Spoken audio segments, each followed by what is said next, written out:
چوتھا سبب اللہ تعالیٰ کے قرب کے حصول کا وہ کیا ہے؟ فرض نماز ادا کرنا، اور پھر فرض نماز کے بعد آیت الکرسی کی تلاوت کرنا۔ نبی کریم صلی اللہ علیہ وسلم کی حدیث ہے، دو حدیثیں یہاں پیش کروں گا۔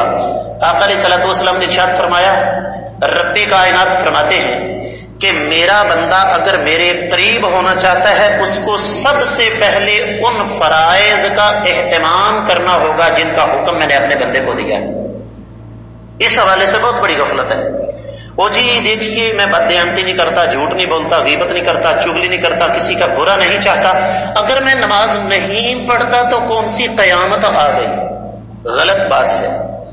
جو لوگ یہ بات کہتے ہیں نا وہ جی حقوق اللہ معاف ہو جائیں گے، حقوق العباد معاف نہیں ہوں گے، یہ بہت بڑا دھوکہ دیتے ہیں اپنے آپ کو۔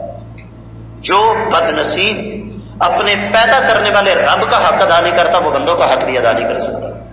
اور دوسری حدیث اللہ کے رسول صلی اللہ علیہ وسلم نے ارشاد فرمایا، من قرأ آیت الکرسی دبر کل صلاۃ مکتوبۃ لم یمنعہ من دخول الجنۃ الا الموت۔ سنن نسائی کی روایت ہے، سیدنا ابو امامہ الباہلی رضی اللہ تعالی عنہ راوی ہیں، آقا علیہ الصلوۃ والسلام نے ارشاد فرمایا، جو انسان جو مسلمان ہر فرض نماز کے بعد آیت الکرسی کی تلاوت کر لیتا ہے اس کو جنت میں داخلے سے صرف موت روک رہی ہے، مرے گا تو سیدھا جنت میں جائے گا۔ کیا مطلب؟ کہ جو بندہ آیت الکرسی ہر فرض نماز کے بعد پڑھتا ہے اللہ تعالیٰ اسے اپنے قریب کر لیتے ہیں۔ اور آیت الکرسی کیا ہے؟ رب کائنات کے اسماء اور صفات کا مجموعہ ہے۔